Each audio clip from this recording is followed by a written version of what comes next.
پتھر بھی رکھ لیا،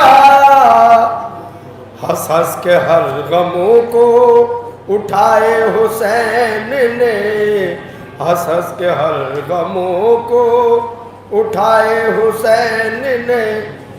امت کے واسطے کبھی نانا سے کیے تھے، امت کے واسطے کبھی نانا سے کیے تھے، وعدے وہ کربلا میں نبھائے حسین نے، وعدے وہ کربلا میں نبھائے حسین نے، وعدے وہ کربلا میں۔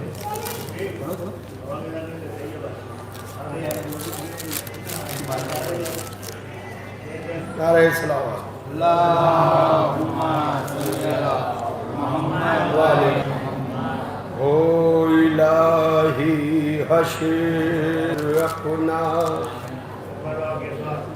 کربلا والوں کے ساتھ، او الہی حشر اپنا کربلا والوں کے ساتھ، جائیں گے جنت میں ہم بھی مصطفیٰ والوں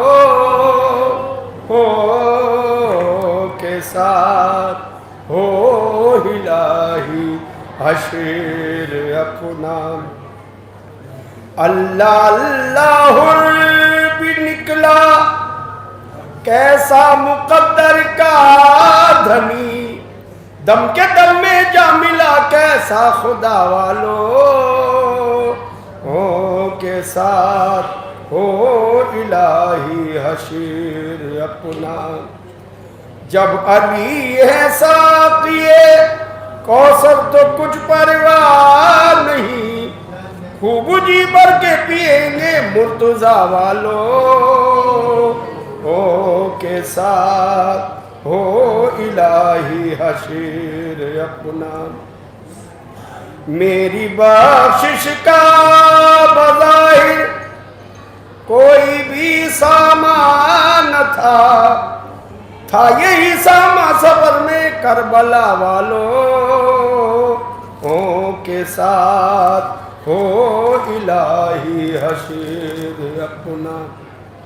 نام ہی کی مشکلیں ہیں، مشکلیں اب ہیں کہاں، مشکلیں سب چل بسی مشکل کشا والوں کے ساتھ، ہو الہی حشر اپنا۔ اٹھ کے ہے وقت جہاد فی سبیل اللہ اٹھی، دیکھتا کیا ہے مجاہد، دیکھتا کیا ہے مجاہد، چل خدا والوں کے ساتھ، ہو الہی حشر۔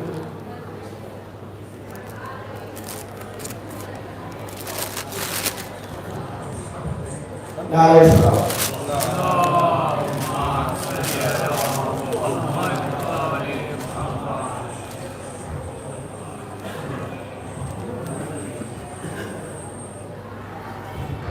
باوز بلند نعرہ صلوات۔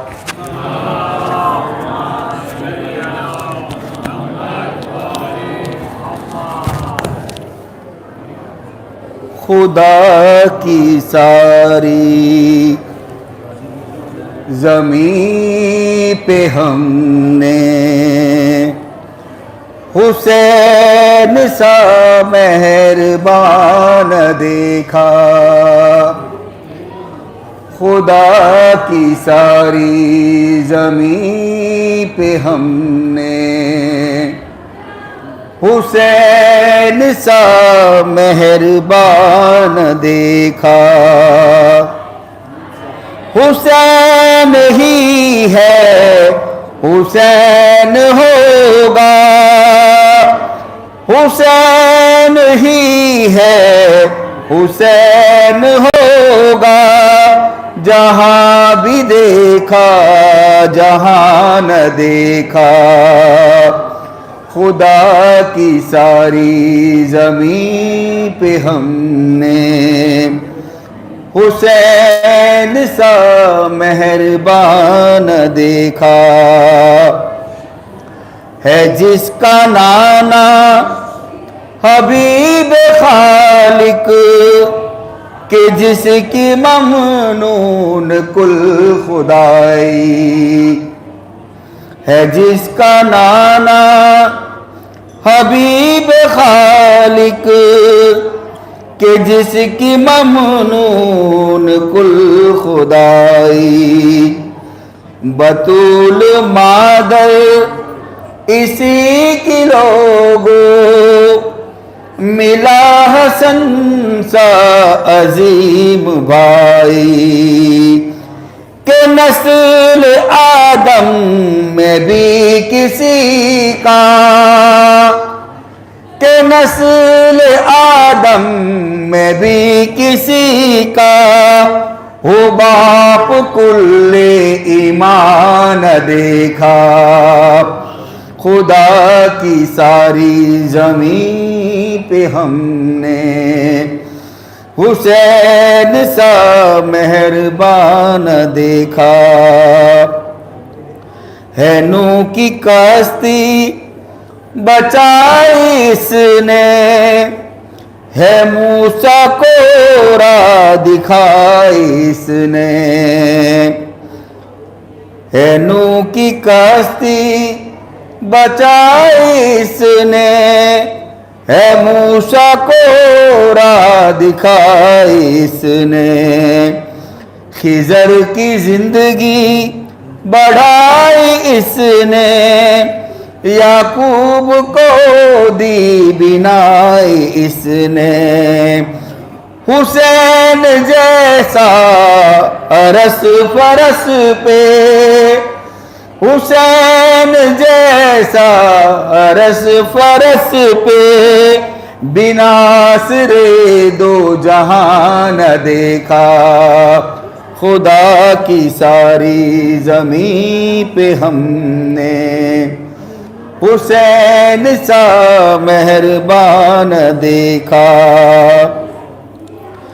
بنو امیہ کہاں دیکھیں حسین کا ذکر چار سو ہے، بنو امیہ کہاں ہے دیکھیں حسین کا ذکر چار سو ہے، یقین آئے گواہ کربل حسین لٹ کر بھی سرخ رو ہے، حسین کی اب بھی بادشاہی، حسین کی اب بھی بادشاہی، یزید کا تو نشان دیکھا، خدا کی ساری زمین پہ ہم نے حسین سا مہربان دیکھا، خدا سے پوچھو یہ ساری دنیا ہے کس کی خاطر چمک رہی ہے، خدا سے پوچھو یہ ساری دنیا ہے کس کی خاطر چمک رہی ہے، جو رزق کھاتے ہیں لوگ سارے یہ کس کی خیرات بٹ رہی ہے، جو رزق کھاتے ہیں لوگ سارے یہ کس کی خیرات بٹ رہی ہے، حسین جیسا برستا رحمت، حسین جیسا برستا رحمت کا ہم نے تو آسمان دیکھا، خدا کی ساری زمین پہ ہم نے حسین سا مہربان دیکھا. پر محمد والے محمد صلوات.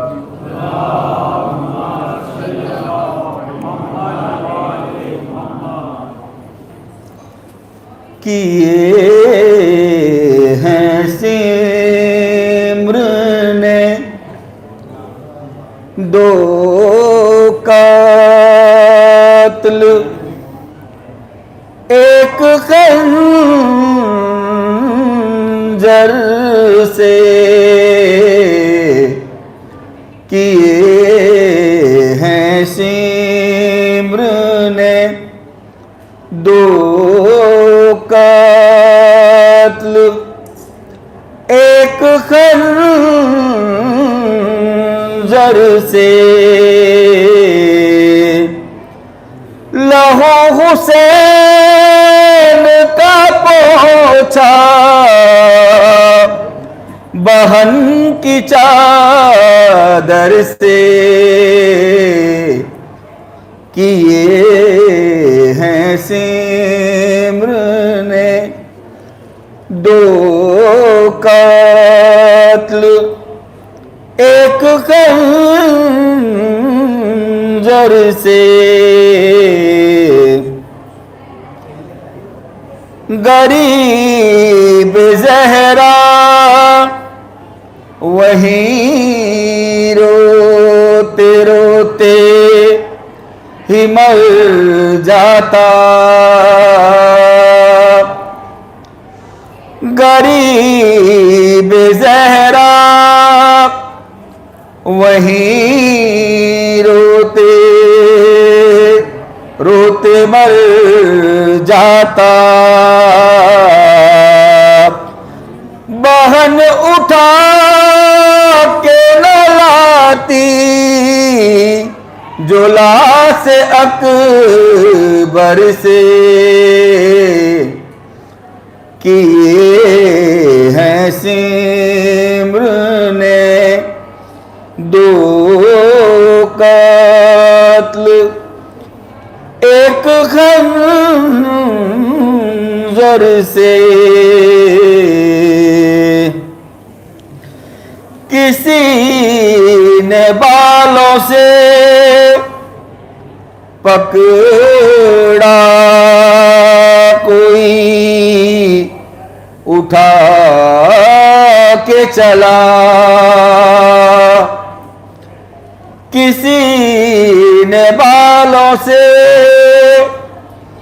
پکڑا کوئی اٹھا کے چلا سر حسین کو مارا کسی نے پتھر سے کیے ہیں سمر نے دو قاتل ایک خنجر سے لہو حسین کا پوچھا بہن کی چادر سے کیے ہیں سمر نے. پر محمد والے محمد صلوات.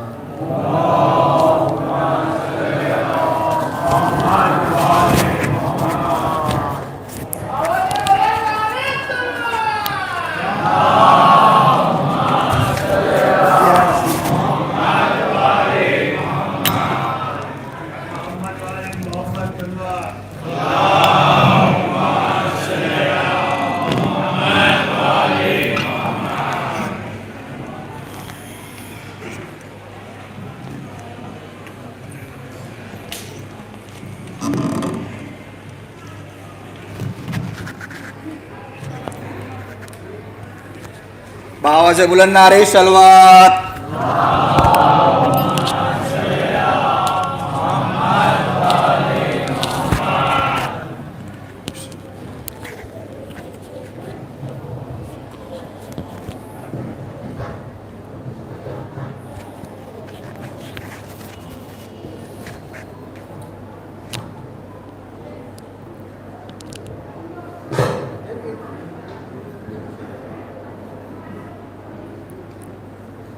فاتحہ.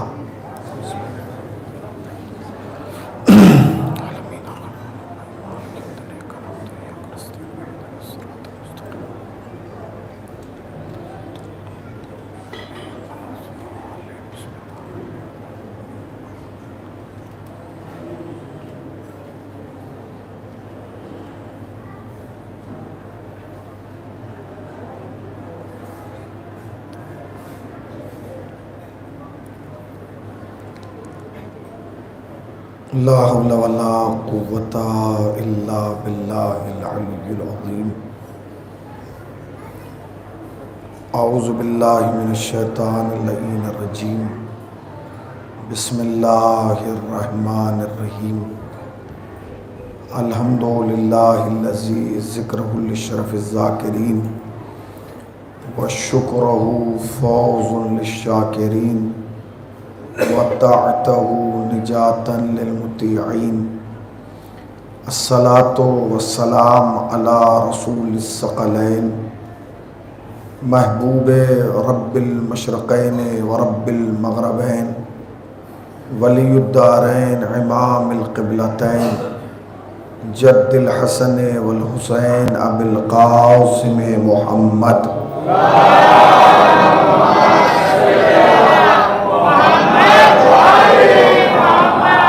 اما بعد فقد قال اللہ حق سبحانہ تبارک وتعالی وقولہ الحق. بسم اللہ الرحمن الرحیم. الف لام میم ذالک الکتاب لا ریب فیہ ھدی للمتقین. صلوات پڑھ دیں بر محمد وآلہ.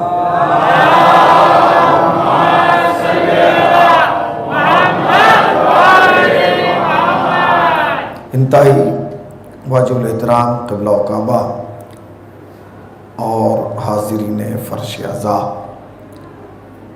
یہ اس عشرہ مجالس کی چھٹی گفتگو ہے جو آپ حضرات سماعت فرمانے جا رہے ہیں.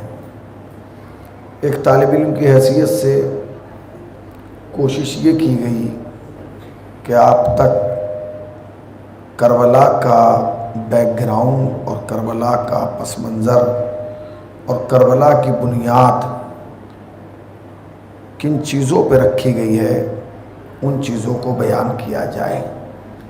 پہلے دن تقریر میں عرض کیا گیا تھا کہ اگر لوگ غدیر کا انکار نہ کرتے تو کربلا کا وجود نہ ہوتا.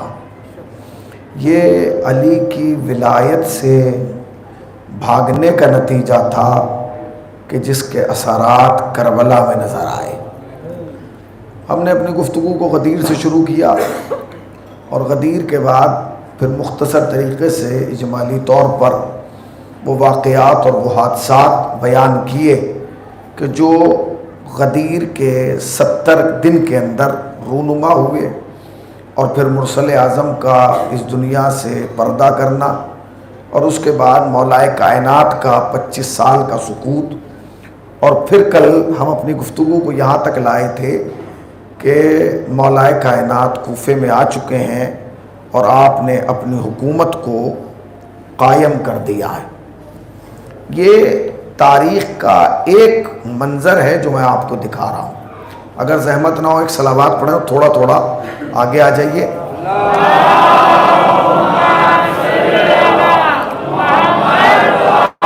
ذرا سا اگر زحمت نہ ہو یہ افراد تھوڑا سا آگے آ جائیے تاکہ یہ جو باہر بیٹھے ہیں اگر یہ بھی اندر آ جائے تھوڑا سا اندر آ جائیے. ذرا سا تھوڑا سا ایک اور صلوات پڑھنے پر محمد والے محمد.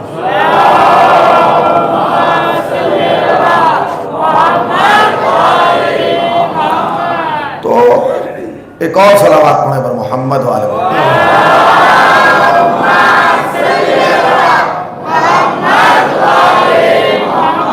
پوری توجہ سے سنیے گا. میں آپ کو پوری تاریخ سنا رہا ہوں اور چاہتا ہوں کہ جب میں عشرہ تمام کر کے جاؤں تو ایک تاریخ آپ کے ذہن میں جگہ بنا چکی ہو.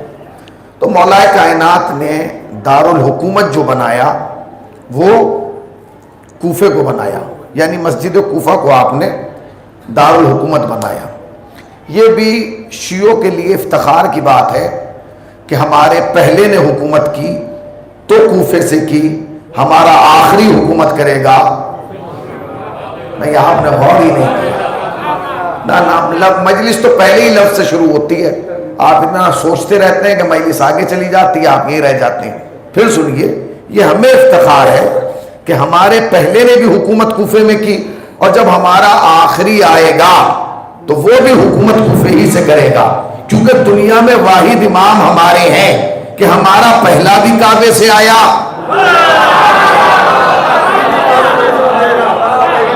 اور ہمارا آخری بھی انشاءاللہ کعبے ہی سے آئے گا. جب حضرت ظہور فرمائیں گے تو دارالحکومت پائے تخت کسے بنائیں گے؟ کوفے کو بنائیں گے. مسجد کوفہ ہی میں آپ کی حکومت قائم کی جائے گی. اور ایک مسجد ہے مسجد سہلاب, جنہوں نے نام سنا ہے. مسجد سہلاب وہ مسجد ہے کہ جب آپ ظہور فرمائیں گے تو مسجد سہلا کو اپنا مکان بنائیں گے, یعنی آپ کا گھر جو ہوگا وہ مسجد سہلا ہوگا. آج جو لوگ کربلا گئے ہیں زیارات کے لیے, وہ جب مسجد کوفہ میں داخل ہوتے ہیں, مسجد کوفہ کے کئی دروازے ہیں, مگر فی الحال جس سے انٹری ہوتی ہے اس دروازے کا نام آپ کو یاد ہے؟ اس دروازے کو کہا جاتا ہے باب الصوبان. کیا کہا جاتا ہے؟ باب الصوبان. صوبان کہتے ہیں اجدا کو. صوبان کسے کہتے ہیں؟ اجدا کو. پوری دنیا میں گھوم جائیے, آپ کو جتنی مسجدوں کے دروازے ملیں گے نا, باب علی, باب محمدی, باب رسول, باب بطول, باب فاطمہ, یہ لکھا ہوگا. آج تک کسی دروازے کا آپ نے نام سنا مسجد کا دروازہ ہو اجدا والا دروازہ؟ پھر آخر یہ دروازہ اور اتنی بڑی مسجد کہ جہاں اکثر انبیاء کے مقامات ہیں, جب آپ جائیں گے کہ یہاں ان کی نماز, یہاں اتنے نبی آئے, اتنے مرسلین آئے ہیں, جناب نوح کی کشتی وہاں رکی, مرسل اعظم جب معراج سے گزرے تو وہاں رکے. ایسی مسجد, اور اس مسجد کے مین دروازے کا نام رکھا گیا اجدا والا دروازہ. ارے بھیا رکھنا تھا تو کہتے اللہ والا دروازہ, رسول اللہ والا دروازہ. یہ اجدا والا دروازہ کیوں رکھا گیا؟ سنتے رہیے گا. یہ اجدا والا دروازہ اس لیے رکھا گیا کیونکہ اس سے ایک تاریخ وابستہ ہے. وہ تاریخ کیا وابستہ ہے؟ جناب امیر منبر پر بیٹھے ہوئے, مجمع بھرا ہوا ہے, کیفیت یہی ہے کہ سارے مجمع کا منہ ہے علی کی جانب اور پشت ہے اس دروازے کی جانب. اچانک علی نے دیکھا کہ پیچھے سے مجمع نے ہلنا شروع کیا, ہٹنا شروع کیا, بچنا شروع کیا, کھڑا ہونا شروع کیا, ہٹو بچو دوڑو, کیا ہوا؟ تو مولا کائنات نے کہا کیا ہوا؟ کہ مولا یہ دیکھیے. تو کہا کیا؟ کہ مولا اجدا آ رہا ہے. غور کیا آپ نے؟ اجدا آ رہا ہے. آپ نے غور ہی نہیں کیا. لوگ بھاگے ضرور مگر کوئی رویا نہیں. یعنی کہاں بیٹھے ہیں آپ؟ اجدا کو دیکھ کے لوگ بھاگے ضرور ہیں مگر کوئی رویا نہیں, اس لیے کہ اجدا کو دیکھ کے رویا وہاں جاتا ہے جہاں کوئی سازش ہو. صلوات پڑھیں اور محمد والے محمد پاک.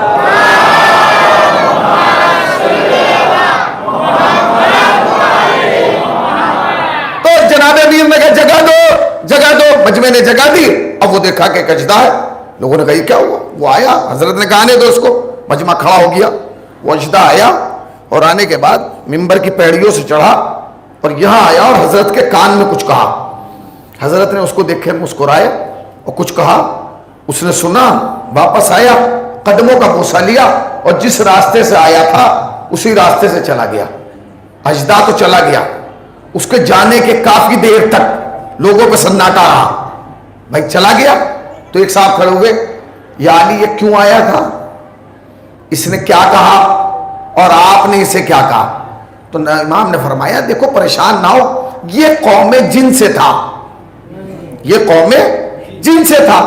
یہ میرے پاس آیا ہے اور اس نے مجھ سے کہا کہ یا علی کل میرے باپ کا انتقال ہو گیا. اب ساری قوم مجھ سے میرے پاس آئی ہے اور مجھ سے کہہ رہی ہے کہ باپ کی جگہ تم کرسی سنبھال لو, یعنی تمہارے بابا پہلے سردار تھے لہٰذا اب ہم چاہتے ہیں کہ ہم تمہیں سردار بنا دیں. تو علی نے کہا پھر؟ تو اس نے کہا کہ میں نے کہا میں بھی سرداری قبول نہیں کروں گا, پہلے جاؤں گا اور علی سے معلوم کروں گا, اگر علی کہیں گے تو میں سرداری قبول کروں گا. آپ نے غور ہی نہیں کیا,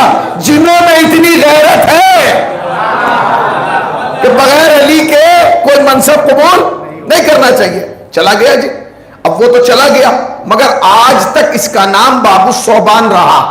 اب آپ کیا سمجھ رہے ہیں کہ علی کے بعد کوئی سازش نہیں ہوئی, علی کے بعد کوئی واقعہ نہیں گزرا؟ نہیں. جب علی کے بعد معاویہ یزید کا باپ اس شہر میں آیا نا اور اسی دروازے سے داخل ہوا تو اس نے کہا کہ بھائی اس دروازے کا نام کیا ہے؟ تو لوگوں نے کہا باب الثعبان ہے. باب الثعبان کیا مطلب ہے؟ تو لوگوں نے پورا واقعہ سنایا. وہ پوری رات سو نہیں پایا. اس نے کہا جب تک یہ دروازہ رہے گا تب تک علی کی زندگی کا یہ واقعہ رہے گا, لہذا کیا کیا جائے؟ اس نے کہا اسے توڑوا سکتے نہیں, اسے ختم نہیں کر سکتے. کہا پھر کیا کرے؟ کہا اس پر کھونٹے لا کر گاڑو اور اس پر ہاتھی لا کر باندھو, ہاتھی, اور آج سے اس کا نام باب فیل رکھا جائے گا, ہاتھیوں والا دروازہ. جب تک امیر شام زندہ رہا یہاں ہاتھی بندھے رہے اور کہا جانے لگا کہ یہ فیل والا دروازہ ہے. مگر جب وہ مرا تو ہاتھی بھی ہٹ گئے, نام بھی ہٹ گئے. آپ نے غور ہی نہیں کیا. بھائی اگر چاہتا گھوڑے بنوا دیتا, اونٹ بنوا دیتا, مگر اس نے ہاتھی کیوں بنوائے؟ میں بڑا سوچ رہا تھا, پھر مجھے خیال آیا کہ اللہ کے دشمن میں اور علی کے دشمن میں کتنا کمپرومائز ہے. جب اللہ کا دشمن آیا کعبے پہ حملہ کرنے, وہ بھی ہاتھی لے کر آیا. صلوات پڑھے نا اور محمد وآل محمد پر.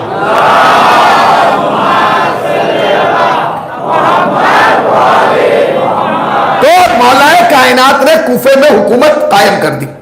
اب ادھر مولا کائنات نے کوفے میں حکومت کی, اسی وقت شام میں ایک حکومت وجود میں آ رہی تھی, وہ وجود میں آ رہی تھی.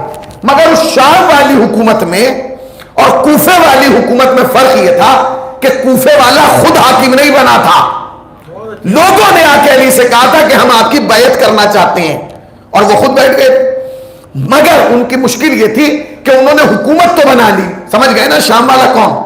یعنی یزید کا باپ. سنتے رہیے گا, تاریخ ہے, اس کے بغیر ہم کربلا تک نہیں پہنچ سکتے. اب مولا کائنات کوفے میں, وہ بیٹھا ہے شام میں. مگر حکومت کے لیے ضروری ہے کہ حکومت اس وقت تک نہیں چل سکتی جب تک اس کے تعلقات اگل بغل والی حکومتوں سے نہ ہو. بھائی کچھ اپنا مال لے, کچھ دے. اس زمانے کی جو ایک بڑی حکومت تھی وہ تھی قیصر روم کی حکومت. روم کی حکومت ایک بڑی حکومت مانی جاتی تھی, اتنی بڑی تھی کہ وہاں کے بادشاہ کو بھی لقب سے یاد کیا جاتا تھا. قیصر روم نام نہیں ہے, خطاب ہے. قیصر روم, قیصر روم کے نام سے اسے جانا جاتا تھا. یزید کے باپ نے سوچا کہ بھائی ہم مدینے میں اپنی حکومت کا اعلان کر دیں. تو مدینے میں آیا, لوگوں نے کہا ہم نے بیعت تو علی کی ہے, تیرے پیچھے کیسے چلیں؟ کہا جی ادھر ادھر. آخر میں پریشان ہو گیا. اس نے کہا میں کہیں اسلامی حکومت میں نہیں جاؤں گا, میں روم کے بادشاہ سے رابطہ قائم کرتا ہوں, وہ میری مشکلات کو حل کرے گا. اس نے خط و کتابت شروع کی, خطوط لکھنا شروع کیے, لیٹر لکھنا شروع کیے قیصر روم کے نام.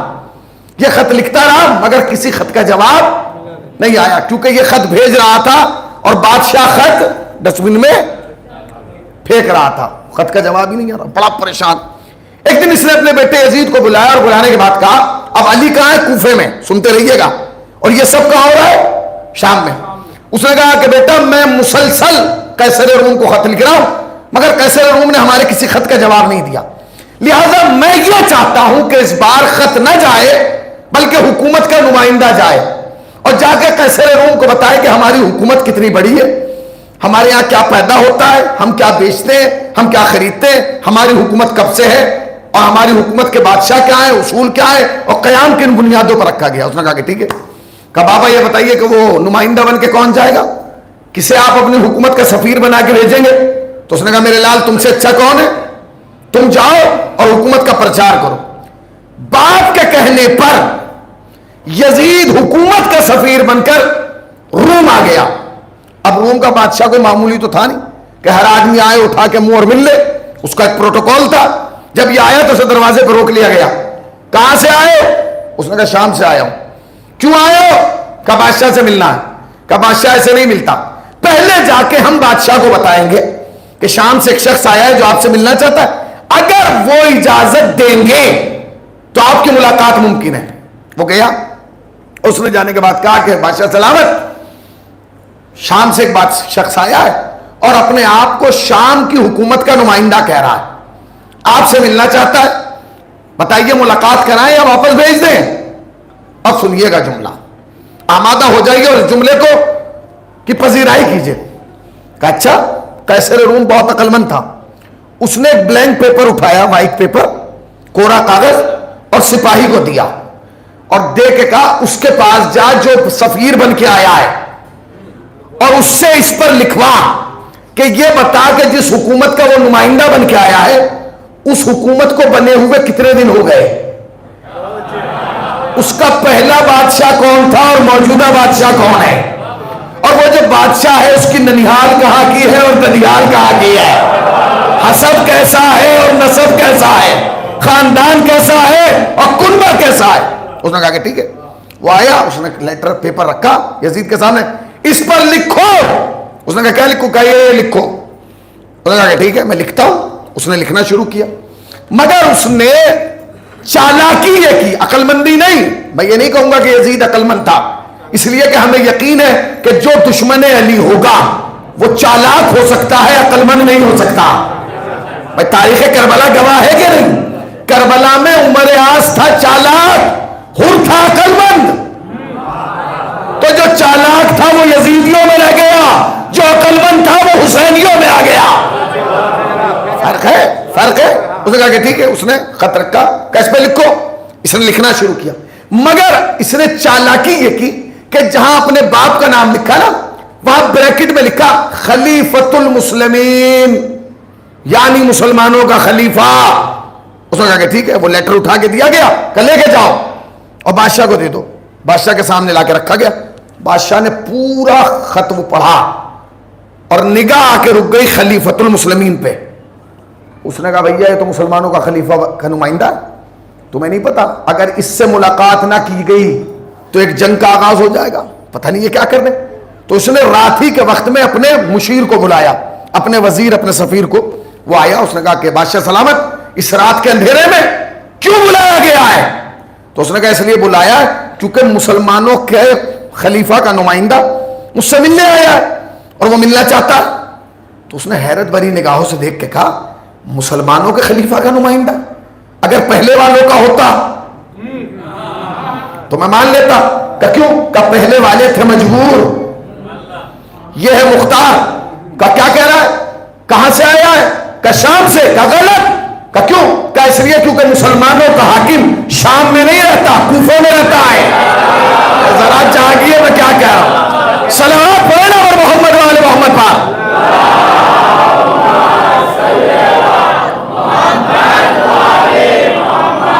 مسلمانوں کا حاکم شام میں نہیں رہتا, کوفے میں رہتا ہے. اس نے کہا یہ کیسے؟ تم کہہ رہے ہو کوفے میں رہتا ہے, یہ کہہ رہا ہے میں شام سے آیا ہوں. اس نے کہا آپ کو میری بات پہ یقین نہیں؟ کہا جی نہیں یقین ہے. کہا بھی رکو, صبح تک رک جاؤ. جب صبح ہوئی تو وہ وزیر گیا بازار میں اور پوچھنے لگا بھائی تم میں کوفے والا کون ہے؟ تو ایک نے اٹھایا میں کوفے سے آیا ہوں. دوسرے نے کہا شام والا. کہا میں. کہا دونوں کو پکڑو چلو لے کے. بادشاہ کے سامنے آئے, بادشاہ کے سامنے کھڑا کیا گیا. کہا آپ کہاں سے؟ اس نے کہا کوفے سے. آپ کہاں سے؟ کہنے لگے شام سے. آپ کے یہاں حکومت کون کرتا ہے؟ اس نے کہا خلیفۃ المسلمین. آپ کے یہاں؟ اس نے کہا خلیفۃ المسلمین.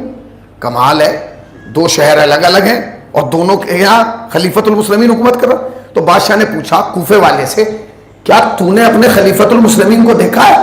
اس نے کہا حضور کیسی بات کر رہے ہیں, روز شام کی نماز ان کے پیچھے پڑھتا ہوں. اب اگلا جملہ سن لیجیے گا, روز شام کی نماز ان کے ساتھ پڑھتا ہوں. اس نے شام والے سے پوچھا کیا تو نے اپنے والے کو دیکھا ہے؟ اس نے کہا حضور کیسی بات کریں, روز شام کو انہی کے ساتھ رہتا ہوں. اس نے کہا اچھا, اس کا مطلب دونوں جگہ خلیفۃ المسلمین ہے مگر دونوں کی تہذیب الگ ہے, اخلاق الگ ہے, کردار الگ ہے, کیا کیا جائے؟ اس نے کہا ایسا کرو وزیر, دو مصور بلاؤ. مصور سمجھ گئے؟ آرٹسٹ. ہمارے ہاں تو کیمرہ چل گیا, فوٹو کھنچ جاتا ہے, پہلے زمانے میں ہاتھ سے بنایا جاتا ہے. کہ کیا؟ دو مصور بلائے گئے. کہ ایک کمرے میں اسے بھیجو, ایک میں اسے, اور پھر ایک کوفے والے کو بھیجا اور ایک میں شام والے کو. کہ ذرا یہ بتاؤ کہ تمہارا جو خلیفۃ المسلمین ہے وہ دکھتا کیسا ہے؟ اب شام والے نے بتانا شروع کیا بال ایسے ہیں، ناک ایسی ہے، چہرہ ایسا ہے، کان ایسے، رخسار ایسے، گردن ایسی ہے، اس نے بنا دیا. اس نے کوفے والے کا بتانا شروع کیا. پیشانی ایسی ہے کہ اسلام کے مقدر کا سورج طلوع ہوتا ہے، ناک ایسی ہے کہ صراط مستقیم کا پتہ دیتی ہے، چہرہ ایسا ہے کہ پھول دیکھ کے شرما جاتے ہیں، وجود ایسا ہے کہ اسلام کو یقین ہو جاتا ہے. اچھا، تصویریں بن گئیں، دونوں کی تصویریں بنا دی گئیں، شام والے کی بھی اور کوفے والے کی بھی، دونوں کی تصویریں بنا دی گئیں. جب بن گئی، بادشاہ نے آ کے دونوں کو دیکھا. اس نے کہا کہ یہ بتاؤ حضور، کیا اس کے نیچے نام بھی لکھ دیں؟ کہا نہیں، نام نہیں لکھنا، نا نام بالکل نہیں لکھنا. کہا پھر؟ کہ بغیر نام کے ہم پتہ لگائیں گے کہ ان میں سچا کون ہے، جھوٹا کون ہے. آپ نے غور ہی نہیں کیا، ان میں سچا کون ہے اور جھوٹا کون ہے. دونوں تصویریں رکھ دی گئی. بھائی کیا ہوگا؟ کہ وہ جو شام والا ہے اسے بٹھاؤ، پہلے ہم خود فیصلہ کریں کہ اس میں اصلی کون ہے اور نقلی کون ہے. رکھ دیا گیا. وزیر نے کہا حضور اب کیسے فیصلہ ہوگا؟ تصویریں تو بن گئیں، یہ شام والے کی ہے، کوفے کی. کہنے لگے ہمیں ہی تو پتا ہے کہ اس میں شام والا ہے کون، کوفے والا کون. کہا کہ یہ بتاؤ کہ جتنے روم میں علماء ہیں، توریت والے ہوں، زبور والے ہوں، انجیل والے ہوں، قرآن والے، سب کو بلاؤ. سارے مولوی جمع ہو گئے اپنی اپنی کتابیں لے کے. توریت والا توریت، زبور والا زبور، انجیل والا انجیل، قرآن والا قرآن. پسینے. بادشاہ آیا. بادشاہ سلامت، خیریت تو ہے، جان کی امان پائے، ہمیں کیوں بلایا؟ اب بادشاہ نے جو ڈیوٹی لگائی وہ بڑی سخت تھی. بادشاہ نے کہا تمہیں اس لیے بلایا گیا ہے کہ بس تم اتنا کرو کہ اپنی کتابیں کھولو اور اپنی کتابوں میں یہ چہرے ڈھونڈو. جس کی کتاب میں جو چہرہ مل جائے اسی کے نیچے دستخط کرتے چلے جانا. توریت والے نے توریت کھولی، زبور والے نے زبور کھولی، انجیل والے نے انجیل، قرآن والے نے قرآن. چہرہ ڈھونڈنا شروع کیا. اس کی آنکھیں قرآن میں ہیں، اس کا چہرہ توریت میں ہے، اس کی پیشانی زبور میں ہے، اس کا وجود انجیل میں ہے. سب نے دستخط کیے اور چلے گئے. اب جو بادشاہ آیا تو منظر عجیب تھا. ایک تصویر وہی تھی جس پہ دستخط ہی دستخط تھے، ایک تصویر ایسی تھی جس پہ انگوٹھا بھی نہیں لگا تھا. بادشاہ نے کہا سارے علماء کو بلاؤ. علماء کو بلایا گیا. کہ یہ کیا کیا؟ ایک تصویر پہ دستخط کر دیے، ایک پہ انگوٹھا بھی نہیں لگایا. علماء نے کہا تو نے شرطی ایسی رکھی تھی. بھیا ہم کیا کریں؟ آیت والا چہرہ اور ہے، لعنت والا چہرہ.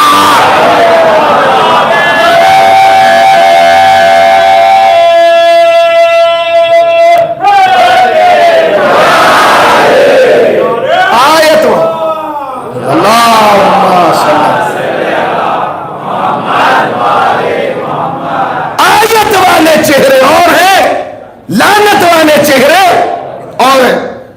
وہ وزیر پھر آیا، کہنے لگا حضور اب تو آپ کو پتہ چل گیا کہ توریت زبور انجیل قرآن میں اسی کا ذکر ہے، کوفے والے کا، تو اسے واپس بھیجنے کا. نہیں.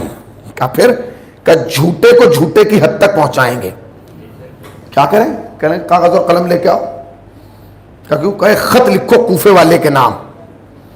کہ کیا لکھیں؟ کہ اسے خط میں لکھو کہ حضور آپ یہاں تشریف لائیے. اس نے کہا وہ نہیں آئیں گے. کہا تو پھر خط میں لکھو اگر وہ نہیں آ سکتے تو کسی کو ایسے کو بھیجے جو ان جیسا ہو.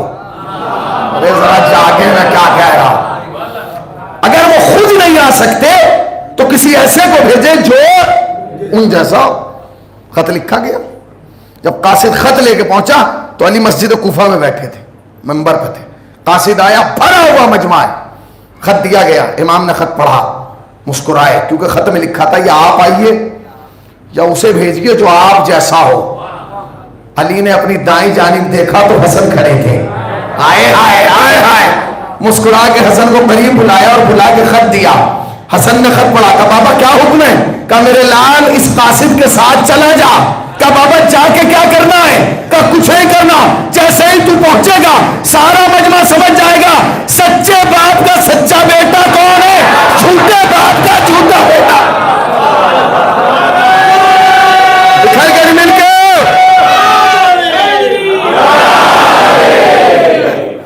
تجھے کچھ کرنے کی ضرورت نہیں، تجھے خاموش رہنا ہے، بس تو پہنچ جا.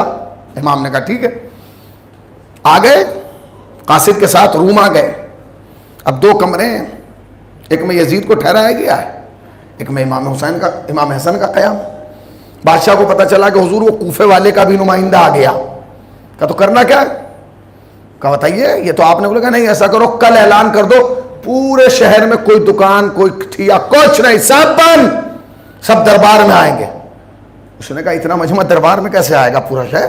اور تو پھر ایسا کرو کہ اس دربار کو اٹھا کے بازار میں لے کے چلو, بازار میں لگاؤ, کوئی مشکل نہیں, سب کو بلاؤ. اعلان کر دیا گیا, اعلان عام. سب نے کہا دکانیں بند رہیں گی, کل دربار میں جانا ہے. دربار کہاں لگے گا؟ کہ بازار میں لگ گیا.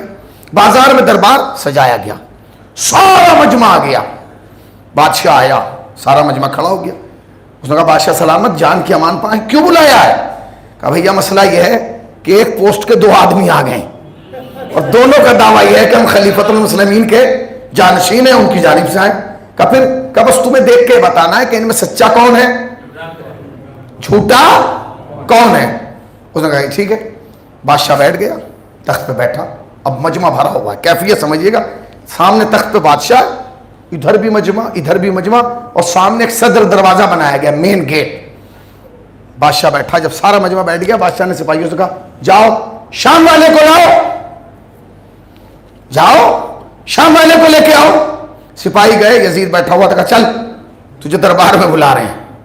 وہ آیا, وہ جو صدر دروازہ تھا نا, مین گیٹ بنایا گیا تھا, اس پر یزید رکا اور رک کے جھک کے سلام کیا, فرشی سلام. سارے مجمع نے کہا او ہو نیا انداز. پھر تھوڑا سا اور آگے آیا, وسط میں آیا, پھر بادشاہ کو سلام کیا. بادشاہ نے کہا واہ. پھر اور قریب آیا, 3 پیڑیوں کا تخت تھا, پیڑیوں پہ چڑھا, پھر سلام کیا. بادشاہ نے اشارہ کیا ہاتھ سے, اس نے ہاتھ لیا اور چوما.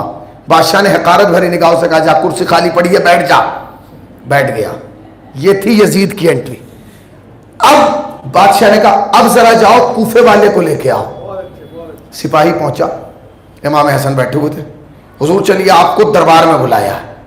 حسن نے کہا ہم آئے بھی اپنی مرضی سے تھے, ہائے ہائے جائیں گے بھی اپنی مرضی سے. کہا مولا نہیں جلدی بلایا ہے. کہا سن, وہ یزید تھا جو تیرے حکم پہ چلا گیا, ہم اپنی مرضی پہ جائیں گے کیونکہ ہم محتاج زمانہ نہیں ہیں, ہم امام زمان. چلو. تبرکات کا صندوق کھولا, سر پہ امامہ لگایا, ردا ڈالی, توکل کا پٹکا باندھا, عصائے موسیٰ ہاتھ میں لیا. پنجتن کی غیرت سمٹ کے حسن کی آنکھوں میں آئی. اب جو حسن نے چلنا شروع کیا نا تو تتلیس پرستوں پر قیامت ٹوٹی. حسن قدم بڑھاتے جا رہے تھے, کائنات کا سر چکرا رہا تھا. حسن آگے بڑھتے جا رہے تھے, تاریخ کہتی ہے کہ عیسیٰ 4تھا آسمان چھوڑ کے حسن کی زیارت کو آ گئے. کیفیت تو دیکھیے آپ, کیفیت تو دیکھیے. حسن بھی اسی دروازے پہ پہنچے جہاں یزید نے پہلا سلام کیا تھا. سارا مجمع حسن کو دیکھ رہا تھا, مگر تاریخ کہتی ہے کہ حسن نے نہ سلام کیا, نہ دائیں دیکھا, نہ بائیں دیکھا, نہ آگے دیکھا, نہ پیچھے دیکھا. عرش کی طرف حسن نے دیکھے گا. اس اللہ کا شکر ہے کہ اس نے پوری کائنات کو ہمارے لیے پیدا کیا ہے اور ہم اہل بیت کو اپنے لیے پیدا کیا ہے. پوری کائنات کو ہمارے لیے پیدا کیا اور ہم اہل بیت کو اپنے لیے پیدا کیا. یہ کہہ کے جو حسن نے قدم رکھا تو چہرے پہ اتنا جلال تھا کہ حسن جو آگے بڑھتے جا رہے تھے مجمع اٹھتا جا رہا تھا. حسن بڑھتے جا رہے تھے, مجمع اٹھتا جا رہا تھا. حسن بڑھتے جا رہے تھے, مجمع اٹھتا جا رہا تھا. حسن جو تخت کے قریب گئے, بادشاہ اٹھنا شروع ہو گیا. حسن آگے بڑھے, بادشاہ ایک پیڑی اترا. حسن اور آگے بڑھے, بادشاہ دوسری پیڑی اترا. حسن اور آگے بڑھے, بادشاہ تیسری پیڑی اترا. زمین پر آ گیا, ہاتھ جوڑ کے کہنے لگا مولا تخت خالی پڑا ہے, مولا تخت خالی پڑا ہے, مولا تخت خالی پڑا ہے, مولا تخت خالی پڑا ہے. جملہ سنیے, مولا تخت خالی پڑا ہے, جا کے تخت پہ بیٹھ جائیے. حسن نے کہا تخت پہ جا کے تو بیٹھ, ہمیں دوسروں کی جگہ قبضانے کی عادت نہیں ہے. دیکھا کہ نہیں بول کے, ہمیں دوسروں کی جگہ قبضانے کی عادت نہیں ہے. بیٹھ گئے حسن. ایک طرف امام حسن, ایک طرف یزید. آپ نے منظر ہی نہیں دیکھا, ایک طرف طہارت ہی طہارت, دوسری طرف نجاست ہی نجاست. ایک طرف علم ہی علم, دوسری طرف جہالت ہی جہالت. ایک طرف کیسا بھی نہیں, دوسری طرف علی جیسا. کیفیت بیٹھتے ہیں پورا مجمع. بادشاہ کھڑا ہوا, اس نے کہا بھائی تم نے دونوں کی انٹری دیکھ لی, پہلے والے کو بھی آتے ہوئے دیکھا, دوسرے کو بھی آتے ہوئے دیکھا, کیا فیصلہ کرو گے؟ سارا مجمع ایک دوسرے کو دیکھنے لگا. ایک بڑے میاں کھڑے ہوئے, انہوں نے کہا ہم فیصلہ کریں گے. کہ کیا؟ کہ بادشاہ جب پہلے والا آیا نا تو لگ رہا تھا کہ مجبور باپ کا مجبور بیٹا آیا ہے. آئے ہائے آئے ہائے آئے ہائے. جب پہلے والا آیا تو ایسا لگا کہ مجبور باپ کا مجبور بیٹا آیا ہے. کہ جب حسن نے قدم لگا تو چہرہ سے لگ رہا تھا مختار باپ کا مختار بیٹا آیا ہے. کیفیت کو محسوس کیا. بیٹھ گئے امام حسن. اب سارا مجمع امام حسن کو دیکھ رہا. اشارہ ہوا, بادشاہ نے کہا اشارہ کیا. اب جو اشارہ کیا 4 حبشی پہلوان ایک صندوق دھکیلتا ہوا لائے. پرانے زمانے میں صندوقوں میں پہیے ہوا کرتے, دھکیل کے لیے. صندوق بیچ میں آ گیا. اب یزید نے بھی صندوق دیکھا, امام حسن نے بھی دیکھا. جیسا بندہ ویسی سوچ. یزید نے سوچا اس میں سے جواہرات نکلیں گے, ہیرے جواہرات سونا چاندی, آدھا آدھا بٹے گا, آدھا انہیں آدھا مجھے, میں لے کے اپنے گھر, یہ لے کے اپنے گھر. سارا مجمع بیٹھا ہوں. بادشاہ نے کہا صندوق کھولو. سپاہی گیا, اس نے صندوق کھولا. کہا ذرا لاؤ. سپاہی اندر گھسا, جھکا, ایک تابلو نکالا, ایک فریم, اور لے کے بادشاہ کے پاس آیا. بادشاہ نے صاف کیا, کھڑا ہوا. یزید بیٹھا ہوا تھا نا, لا کے یزید کو دیا. کہنے کہ تصویر پہچانتا ہے کس کی ہے؟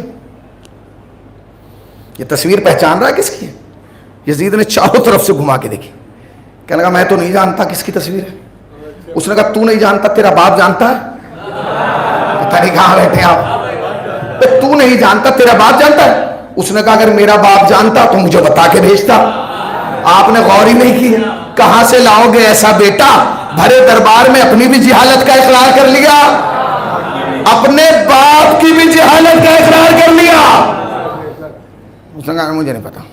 بادشاہ نے کہا کہ کوڑے ہی ہو.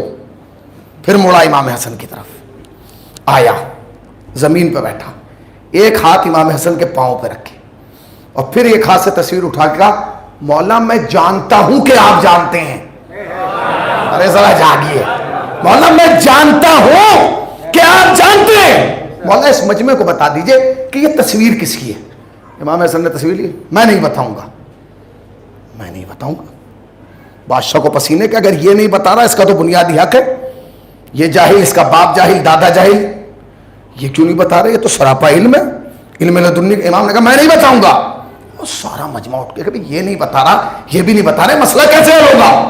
بادشاہ نے کہا مولا اگر آپ نہیں بتائیں گے تو حل کیسے ہوگا؟ آخری آدمی تک توجہ. امام نے مسکرا کے کہا بادشاہ آدھا امتحان لے رہا ہے. کہنے کیا مطلب؟ کہنے کہ صندوق سے ایک تصویر نکلوا کے پوچھ رہا ہے یہ کس کی ہے. اگر ہم نے ایک کا بتا دیا تو جو ابھی 312 صندوق میں اور ہیں. ذرا جاگیے, میں کیا کہہ رہا ہوں. صلوات پڑھو محمد والے محمد بھائی.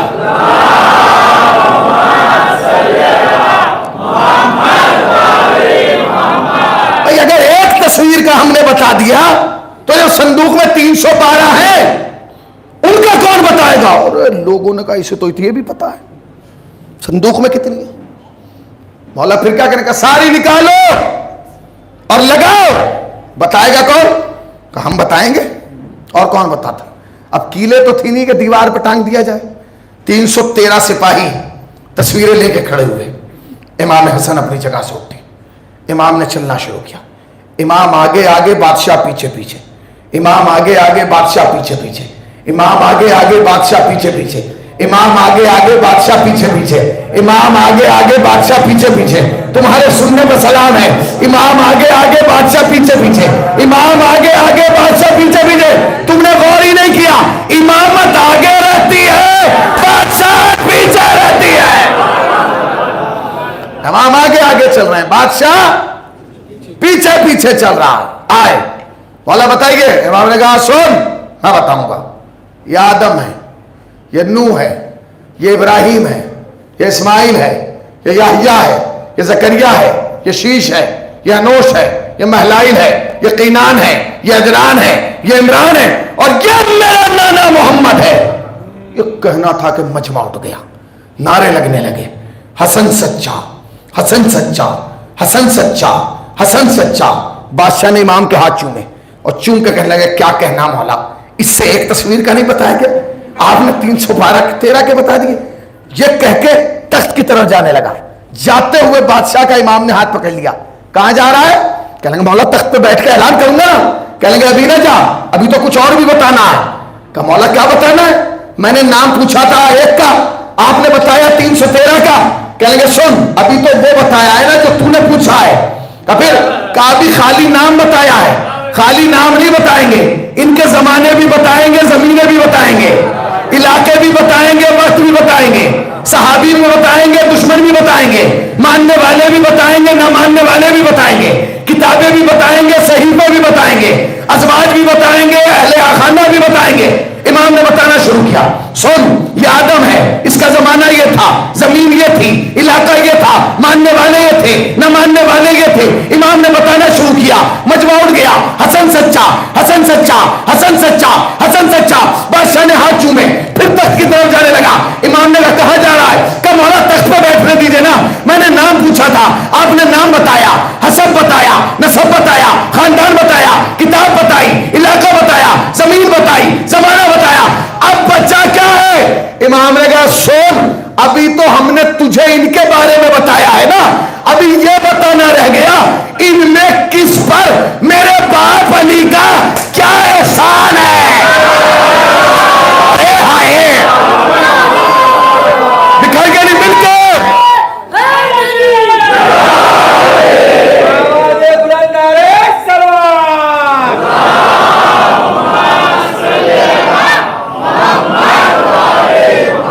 امام نے کہا ابھی تو تجھے خالی یہ بتایا ہے, زمین کون سی ہے, زمانہ کون سا ہے, علاقہ کون سا ہے, کتاب کون سی ہے, صحیفہ کون سا ہے, ماننے والے کون ہے, نہ ماننے والے کون ہے. بیٹھ, اب یہ بتاؤں گا ان پر کس پر میرے باپ علی کا کیا احسان ہے. کمالا کیسے؟ کہ سن, یہ آدم ہے, اس کی توبہ میرے باپ نے قبول کرائی. یہ نوح ہے, اس کی کشتی میرے باپ نے پار لگائی. یہ ابراہیم ہے, اس کے لیے آگ میرے باپ نے بجھائی. یہ موسیٰ ہے, اس کے لیے راستہ میرے باپ نے بنایا. یہ سننا تھا, بادشاہ قدموں میں گر گیا اور گر کے گیا. او دنیا والوں, جب بیٹا ایسا ہے باپ کیسا ہو.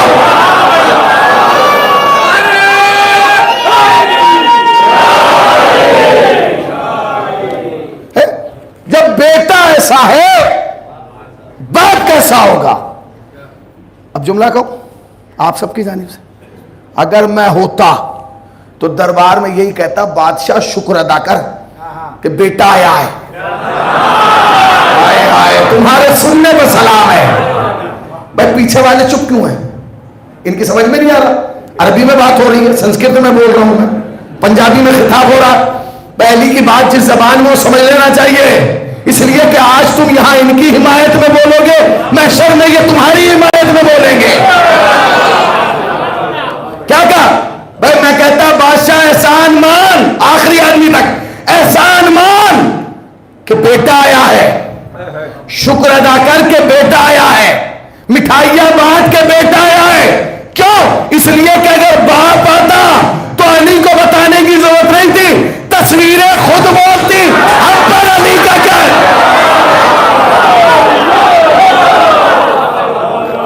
احسان علی کر کے ہر گھڑی ہر گلی ذکر علی, نعرہ حیدری. کیا کہ احسان مان.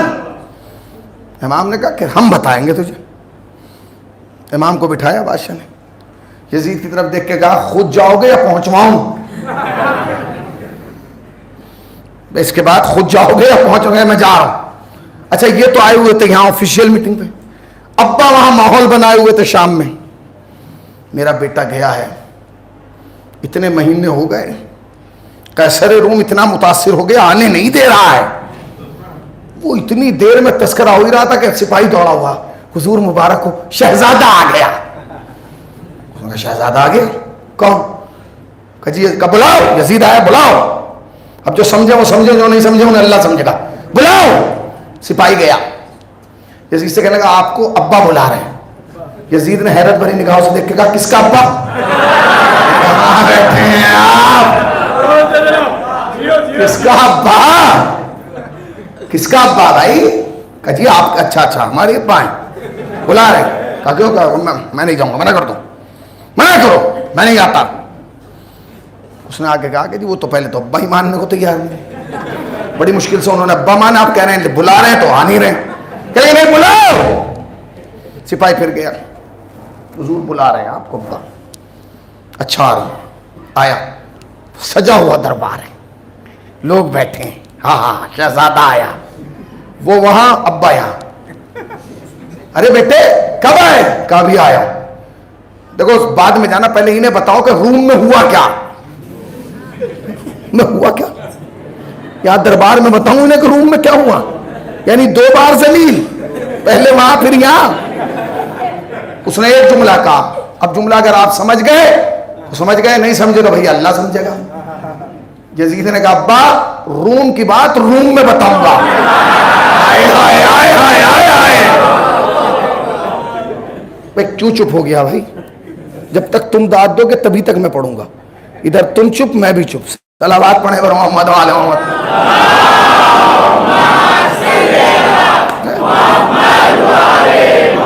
اور روم کی بات روم میں بتاؤں گا. آئیے. نہیں بیٹے یہی بتاؤ. میں کیسے بتاؤں؟ یہی. اس نے کہا بتا دوں. کہنے کہ بتا دو. کہنے کہ پھر سنیے, ذلیل ہو کے آیا ہوں, لعنتیں لے کے آیا ہوں, بھرے دربار میں میری توہین کی گئی ہے. باپ جیسا بھی ہو تڑپ جاتا ہے بیٹے کی. معافیا اپنی جگہ سے کہا ہو گیا. کہنے لگا کس کی اتنی مجال کہ میرے بیٹے کو بھرے دربار میں ذلیل کرے. اس نے کہا چیخیے مت, نام لوں گا ٹون بدل جائے گی. کہا کہ بتا کس نے تجھے ذلیل کیا. اس نے کہا پریشان کیوں ہو رہے, جس کے باپ نے آپ کو ذلیل کیا تھا اسی کا بیٹا نے مجھے ذلیل.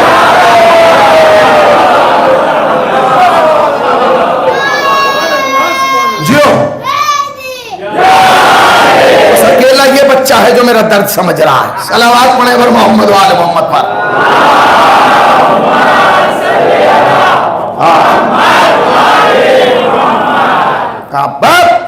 کا کیا مطلب؟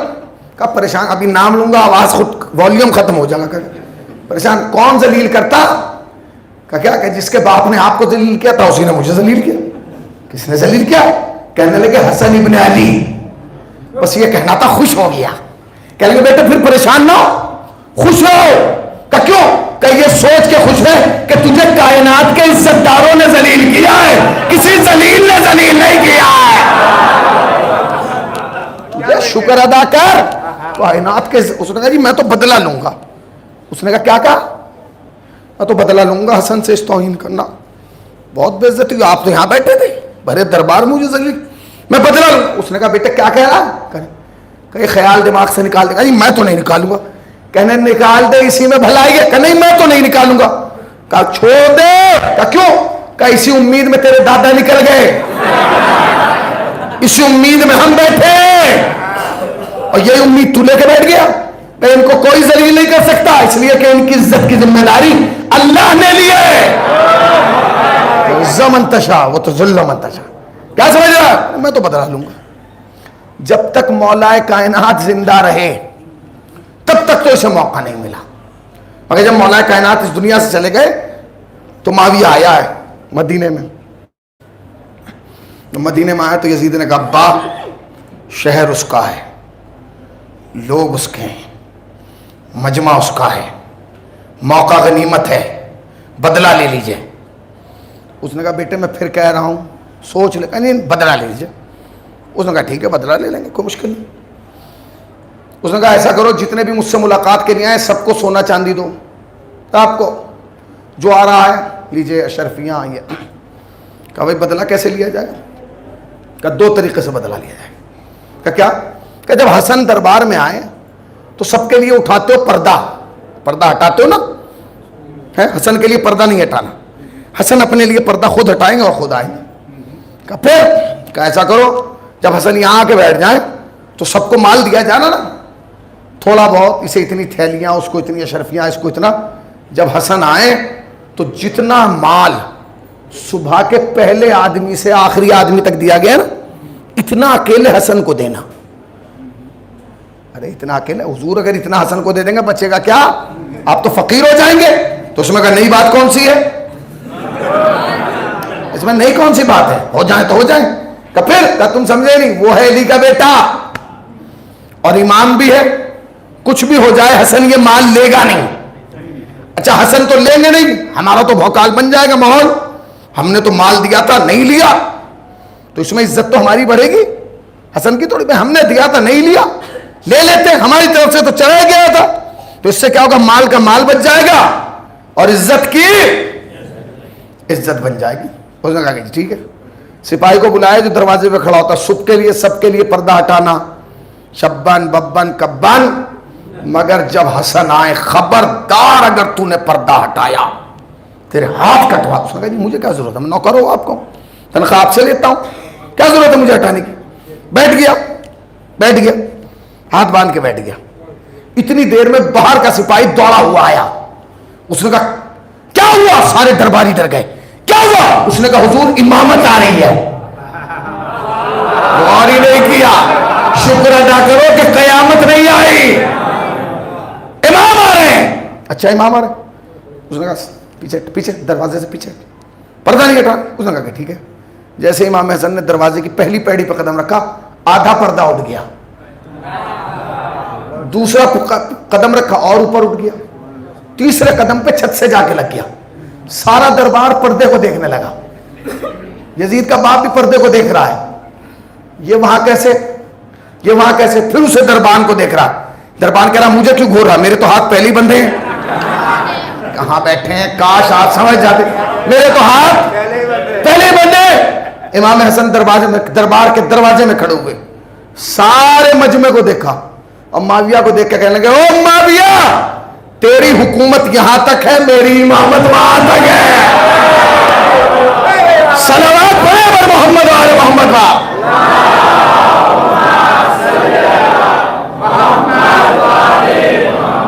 تیری حکومت یہاں تک، میری امامت وہاں تک. دیکھ اس نے کہا کہ ٹھیک ہے. امام آئے اور دربار میں بیٹھ گئے. اب جب بیٹھ گئے تو سارا مجمع امام کو دیکھ رہا. اس نے اپنا پروگرام جو اس نے پہلے بنایا تھا وہ شروع کیا.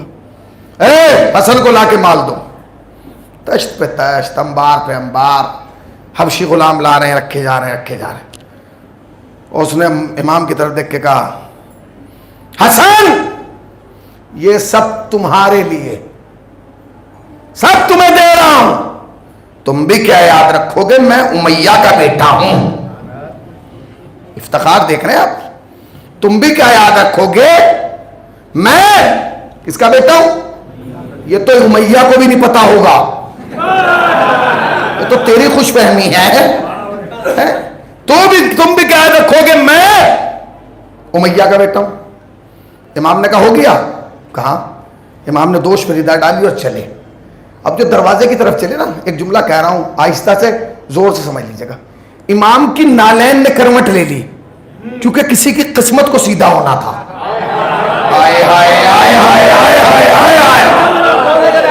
امام کی نالین نے کروٹ لے لی کیونکہ کسی کی قسمت کو سیدھا ہونا تھا. امام دروازے پہنچا، سارا مال رکھا ہوا. نہ ہی امام نے قبول کیا نہ ہی امام نے انکار کیا.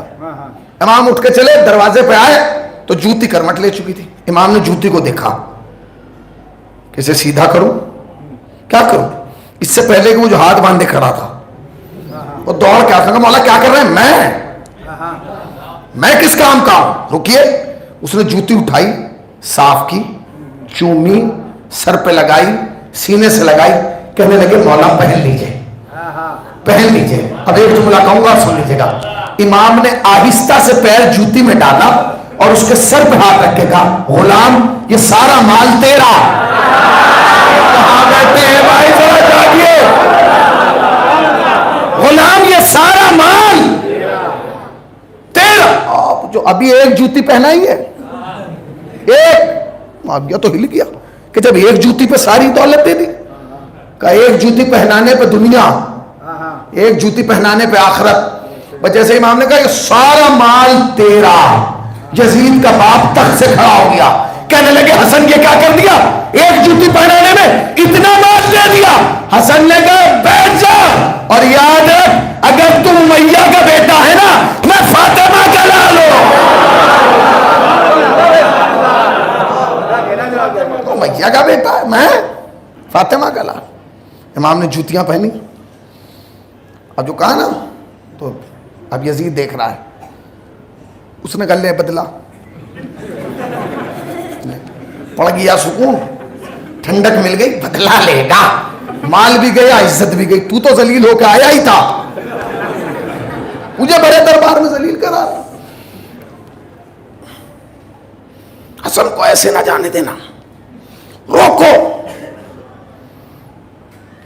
اس نے پھر کہہ دیا حسن رکو. جیسے امام نے حسن نے کہا نا رکو, تو وہ جو نوکر بیٹھا تھا وہ کہہ رہا ہے مولا چھوڑ گیا, ایسوں کے منہ تھوڑی لگتے ہیں. وہ جو جس نے جوتی پہنائی, مولا چھوڑ گیا ایسوں کے, اسے غصہ آ گیا. اس نے کہا حسن جواب دے کوئی بات نہیں, اب حالات یہ ہو گئے کہ جوتی پہنانے والا بھی ہم سے کر کے بات کرے. تو کیا بات کہ ہوش میں رہ, تو میرا نوکر تھا. اس نے کہا ہوش میں آ, حسن کے ہاتھ رکھنے سے پہلے نوکر تھا.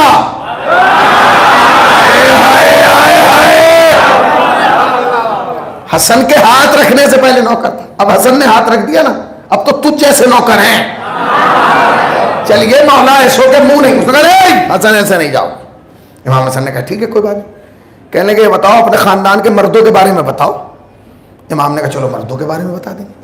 امام نے 4 جملے کہے. معاویہ کے منہ پر تماچا لگا. امام نے کہا سنو ہمارا تعارف یہ ہے. آئے ہائے. امام نے کہا ہمارا تعارف یہ ہے. کہتا ہے ضمیری محمد, امیری علی, وزیری حسین, فقیری جبرائیل. غور ہی نہیں کیا. کہتے ہیں میرے ضمیر کا نام محمد ہے, میرے امیر کا نام علی ہے, میرے وزیر کا نام حسین ہے, ہمارے در کے فقیر کا نام جبرائیل ہے. اور اس کے بعد کہا معاویہ سن, جب ساری دنیا کے لوگ مل کے ہمارے دروازے کے فقیر کا مقابلہ نہیں کر سکتے, جناب امیر کا مقابلہ کیا کریں گے.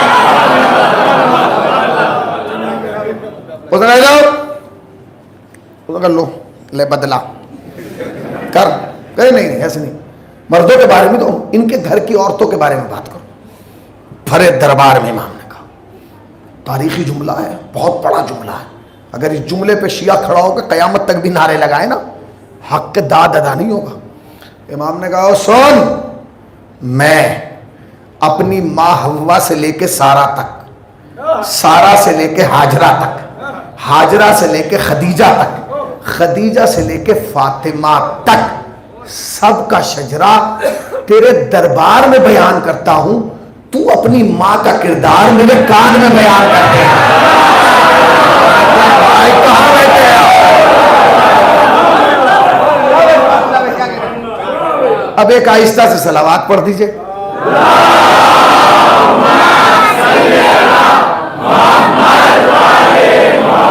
امام نے کیا کہا پھر سنیے. کہا سن, میں حوا سے لے کے سارا تک, سارا سے لے کے آسیہ تک, آسیہ سے لے کے خدیجہ تک, خدیجہ سے لے کے فاطمہ تک, سب کا کردار بھرے دربار میں بیان کر رہا ہوں. تو اپنی ماں کا کردار کان میں بیان کر دے. مولا یہ کیا کر رہے ہیں, یہ تو بے شرم ہے, اٹھ کے کان میں بیان کر دے گا. ہمارے تو کچھ بھی نہیں آئے گا, ہمیں تو پتہ کچھ نہیں چلے گا, کیونکہ آپ تو بتائیں گے نہیں ہے بھائی, آپ تو بتائیں گے نہیں, کیونکہ آپ تو سب کے عیب چھپاتے ہیں, تو آپ بتائیں گے نہیں. یہ کان میں بتا کے مطمئن ہو جائے گا, ہمیں کیسے پتہ چلے گا. امام نے کہا پریشان نہ ہو, اسے کان میں بتانے تو دے. میں نے کہا پھر ہمیں کون بتائے گا. کہ جس نے یہ بتایا کہ محمد نے ابو طالب کے کان میں کیا کہا, وہ یہ بتائے گا معاویہ نے حسن کے کان میں کیا کہا.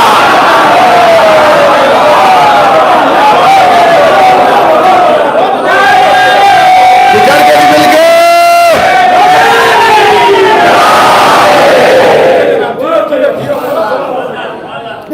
ایک دفعہ اسے کان میں بتانے دیں. یہ کان کی بات سن لیتے ہیں, میدان کی بات نہیں سنتے. ان کے مزاج میں ہے, یہ کانوں کی بات سنتے ہیں, میدان کی بات نہیں سنتے. اگر انہیں میں نے کان سے میدان یاد نہ کرا دیا تو حسن نہ کہنا, سمجھے. تو یہ دو حکومت ایک ساتھ چل رہی ہیں. اب آپ کیفیت دیکھیے کہ غدیر کے بعد کتنے انقلابات آ رہے ہیں. اب چونکہ دامن وقت میں گنجائش نہیں ہے ورنہ بہت ساری باتیں ہو سکتی تھیں اس حکومت کے حوالے سے بھی. جو حکومت ہے یہ عجیب و غریب حکومت ہے شام کی حکومت. یہ رسول اللہ کے دور میں فتح نہیں کیا گیا شام, یہ رسول اللہ کے دور میں فتح نہیں کیا گیا, بلکہ یہ جو ہے یہ دوسری خلافت کے دور میں اسے فتح کیا گیا. اب جب خلافت ہو گئی, فتح کر لیا گیا, تو اب کسی ملک کو اگر فتح کیا جاتا ہے تو وہاں دو لوگ بھیجے جاتے ہیں. ایک حاکم بھیجا جاتا ہے حکمراں, اور دوسرے خطیب بھیجا جاتا ہے. حاکم وہ ہوتا ہے جو حکومت کرتا ہے اور خطیب وہ ہوتا ہے جو پیغام پہنچاتا ہے. خلیفہ دوم نے سوچا کہ کسے حاکم بنایا جائے شام کا. نظر کس خاندان پہ پہنچی؟ ابو سفیان کے خاندان پہ. اچھا, ابو سفیان کا خاندان خود 8 ہجری میں مسلمان ہوا. آپ نے غور ہی نہیں کیا بھئی, ابو سفیان کا خاندان 8 ہجری میں مسلمان ہوا ہے اور آپ کو 8 ہجری کے مسلمان کو ذمہ داری دے دی گئی پورے ملک کی, بھیج دیا گیا. اب سن لیجئے تاکہ کل کی تاریخ سے بالکل مربوط ہو جائے, ٹھیک ہے نا. اب یہ حکومت فتح کر لی گئی, اب جب فتح ہو گئی تو کسے بھیجا جائے؟ کہ جی انہیں بنا دیا جائے. اچھا, انہیں کیوں بھیج دیا جائے؟ انہیں محبت میں نہیں بھیجا گیا, انہیں اس لیے نہیں بھیجا گیا کہ کوئی اور نہیں تھا. میں مدینے میں تو ایک سے ایک صلاحیت والا تھا, انہیں کیوں بھیجا گیا؟ کیونکہ ابو سفیان کی فیملی نے شرط رکھی تھی کہ یا تو ہمیں عزت دو ورنہ ہم واپس چلے جائیں گے اپنے مذہب میں. اچھا, کوئی مدینے میں عزت دینے کے لیے تیار نہیں تھا, کیونکہ یہ کہیں بھی بولتے تھے لوگ کہتے تھے چپ, 8 ہجری کا مسلمان بول رہا ہے, تو ہمارے سامنے بولے گا جمعہ 8 دن تجھے مسلمان ہوئے نہیں ہیں. بھائی انہوں نے کیا کیا, انہوں نے خلیفہ سے کہا کہ بھائی ہمیں بچایا جائے. تو خلیفہ نے کہا تم وہاں چلے جاؤ. اب یہ حاکم بن کے آ گئے. معاویہ کا بڑا بھائی حاکم بنایا گیا شام کا, وہ مر گیا, بہت جلدی بیمار ہو گیا, مر گیا, تو معاویہ تخت پہ آ گیا. اب مشکل کیا ہے, وہ ہوئے تھے تازہ مسلمان, وہ ہوئے تازہ مسلمان. یہ بادشاہ ایک بھیجا گیا خطیب بتانے کے لیے دین. اب بھائی مسلمان تازہ ہے تو سوال تو کرے گا, بھرا ہوا دربار تھا, بادشاہ بھی بیٹھا تھا, خطیب بھی کھڑا تھا, مجمع بھی کھڑا تھا. سارے مجمع نے کہا حضور ہمیں یہ بتائیے کہ محمد سے جو جنگ ہوئی تھی رسول سے, وہ جنگ لڑنے والے کون لوگ تھے؟ تو خطیب نے بادشاہ کی طرف دیکھا, کہنے لگے جی کیا بتاؤں انہیں؟ پھر مجمع نے کہا بتائیے. کہ کیوں؟ کہ تاکہ ہم ان پہ لعنت کر سکیں. بالکل نہیں, چوپ. کہ بھائی آگے بڑھ جاؤ, تھوڑا سا اور آگے بڑھے. کیفیت سمجھ رہے ہیں آپ اس تاریخ کو سمجھیے. آگے بڑھے. انہوں نے کہا کیا ہوا؟ کہ جی بتاؤ محمد کے قتل کا پروگرام کس نے بنایا تھا؟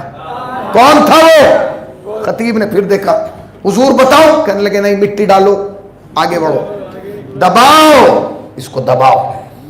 اس کی وجہ سمجھے؟ اس کی وجہ کسی کی سمجھ میں نہیں ہے. لوگ سمجھ ہی نہیں پائے کہ ہو کیا رہا. یہی وجہ تھی کہ جب امام سجاد نے دربار یزید میں خطبہ دیا تو اپنا تعارف کرایا, اور کوفہ میں جب خطبہ دیا تو ان کی جرأت کو للکارا. کیوں؟ کیونکہ کوفے میں اور شام میں فرق یہ تھا کہ اہل کوفہ اہل بیت کو پہچانتے تھے, شام میں کوئی اہل بیت کو نہیں پہچانتا تھا. تو وہاں بتایا کہ ہم اہل بیت ہیں. یہ کیفیت تھی. اب تاریخ کیا کہتی ہے؟ تاریخ یہ کہتی ہے کہ انہوں نے کوشش یہ کی اہل بیت کا تعارف نہ ہو پائے, مگر خدا کی قسم اہل بیت کا تعارف کیسا ہوا؟ جس شام میں یہ مشہور کیا گیا تھا نا کہ علی تارک الصلاۃ ہیں, علی نماز نہیں پڑھتے, اسی شام میں سید سجاد نے اتنے سجدے کیے کہ لوگ سید سجاد کہنے لگے, اتنی عبادت کی کہ لوگ زین العابدین کہنے لگے. کمال ہے, جہاں لوگ دادا کو نمازی ماننے کے لیے تیار نہیں تھے وہاں پوتے کی عبادت کے قائل ہو گئے. یہ کردار کے ذریعے, اپنے عمل کے ذریعے ثابت کیا کہ ہمارے خاندان کا تعارف کیا ہے. آج کی تاریخ 5 محرم ہے. بس یہ سوچ کر رونا کہ آج کے بعد 4 راتوں کا مہمان ہے حسین. رونے میں کوتاہی نہ ہو, کوئی کوتاہی نہ ہو.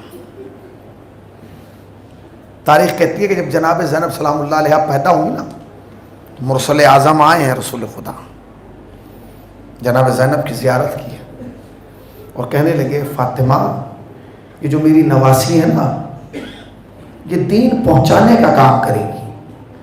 کہا بابا میں سمجھی نہیں. کہا حسین دین بچائے گا زینب دین پہنچائے گی. ایک جملہ کہا جناب سیدہ نے. کہا بابا جب سے یہ بچی پیدا ہوئی ہے میں نے عجیب کیفیت دیکھی ہے. کہا سیدہ کیا دیکھا؟ کہا بابا جب اس کے گہوارے کے قریب حسین ہوتا ہے تو یہ خاموش ہو جاتی ہے اور جب حسین اس کے جھولے سے دور ہوتا ہے تو یہ بچی رونے لگتی ہے. تو کہا تو نہیں جانتی یہ شریکت الحسین ہے. وہ زینب ہے جو حسین کو دیکھے بغیر رہ نہیں پائے گی. وہ بچی ہے جو حسین کی زیارت کے لیے روز جائے. کتنی محبت تھی. اندازہ کر سکتے ہیں آپ؟ اندازہ کر سکتے ہیں؟ جناب عبداللہ سے روایت ہے کہ ہر شام جناب زینب امام حسین کی زیارت کے لیے جاتی اور جوں جوں وہ زیارت کا وقت قریب آتا تھا زینب کے چہرے کا رنگ بدلنے لگتا تھا. ہائے سے محبت، بھائی سے الفت، بھائی کی کس قدر خیال تھا. خطیب آل محمد کہتے ہیں کہ جب مولا کائنات کو ضربت لگ گئی نا سارے بیٹے بیٹیاں کھڑے تھے. اچانک دیکھا کہ مولا کائنات کے چہرے کا رنگ تبدیل ہوا. جب تبدیل ہوا تو امام حسین آگے بڑھے اور بڑھنے کے بعد کہا بابا یہ آپ کے چہرے کا رنگ کیوں بدل رہا ہے؟ کہا میرے لال 2 ارمان لے کے جا رہا ہوں. کہا کیا بابا؟ کہا ایک ارمان تو یہ ہے کہ یہ سجدہ پورا ہو جاتا جو عبد الرحمن ابن ملجم کی ضربت نے روکا ہے. کہا میرے لال میں خطبہ ادھورا چھوڑ کے جا رہا ہوں. میں خطبہ دے رہا تھا ساحل آ گیا اس کی وجہ سے وہ خطبہ رک گیا. ارمان ہے یہ سجدہ پورا ہو جائے وہ خطبہ پورا ہو جائے. خطیب آل محمد کہتے ہیں حسین آگے بڑھے پیشانی چوم کے کہا بابا میں حسین وعدہ کرتا ہوں سجدہ ادا حسین کرے گا. مگر بابا آپ کے اور میرے سجدے میں ایک فرق ہے. کہا کیا میرے لال؟ کہ بابا آپ نے دیس میں کیا حسین پردیس میں کرے گا. آپ نے سائے میں کیا حسین دھوپ میں کرے گا. بابا جب آپ نے سجدہ کیا آپ بھوکے نہیں تھے. جب حسین سجدہ کرے گا 3 دن کا بھوکا ہو جائے.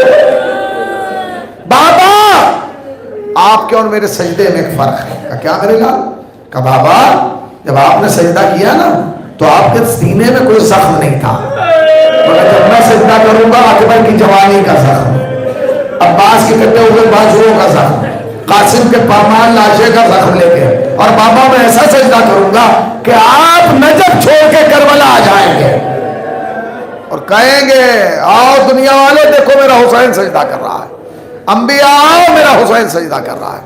فرشتوں آؤ میرا حسین سجدہ کر رہا ہے. حسین کو قریب بلایا پیشانی چوم کے کہا میرے لال مجھے تم سے یہی امید تھی.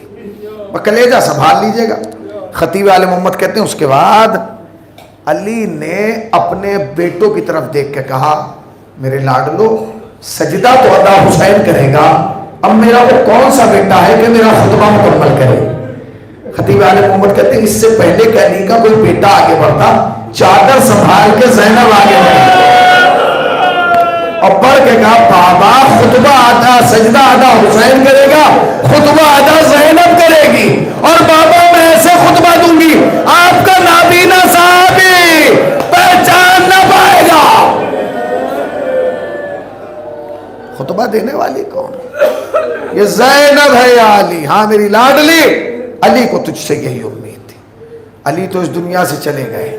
اور روز زینب بھائی سے پوچھتی تھی بھائی سجدہ ادا کرنے کب جاؤ گے؟ مجھے خطبہ ادا کرنے کب لے کے جاؤ گے؟ وقت گزرتا رہا یہاں تک کہ 28 رجب آ گئی. حسین نے کہا زینب تیاری کر لو، چلو اب وہ وعدہ پورا کرنا ہے جو پاپا سے کیا. زینب نے فہرست بنائی. کیسے فہرست بنائی؟ ہاں ایک فہرست بنا کے کہا بھائی یہ آپ کی فہرست ہے. اکبر آپ کے ساتھ، اصغر آپ کے ساتھ، عباس آپ کے ساتھ، قاسم آپ کے ساتھ.